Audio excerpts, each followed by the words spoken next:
Fragments of the bomb pass through the man's eyes and chest, but he is not injured in the slightest, and his body is unexpectedly clean. But behind him, all the Soviet soldiers in the trench have been killed. Only then does Mike confirm that he has traveled to the World War II Soviet-German battlefield. Mike is a real estate developer who has borrowed $500 million from the bank to buy a piece of land in the suburbs to build houses. But he is stopped by two archaeology students lying down in front of his construction vehicle. Mike lies down too, asking the woman to name her price, but the woman remains unmoved. The woman is a person of faith. Not only does she reject Mike's monetary temptations, but she also takes Mike into the air raid shelter. The woman wants to use this history to persuade Mike to stop developing the property. After hearing this, Mike expresses his nostalgia that his ancestors were traitors who surrendered and committed suicide on the battlefield. He firmly rejects the woman. At this moment, the woman notices that there are a total of 6 soldiers who have committed suicide in the air raid shelter. One of them is named Shulov, sharing the same surname as Mike. It is possible that he is Mike's great-grandfather based on his age. Mike finds this absurd. He angrily removes the fixed nails, and the air raid shelter collapses,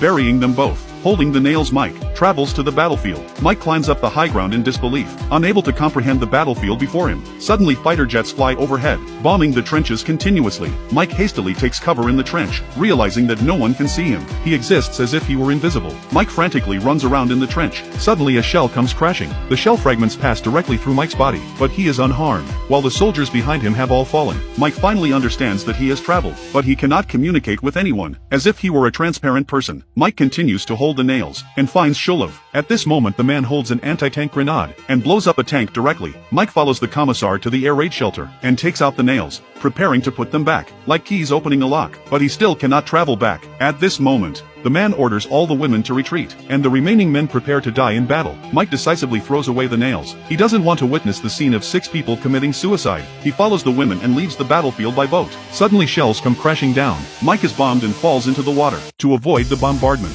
Mike can only swim back. At this time 2 flares rise into the sky, and the air raid immediately stops.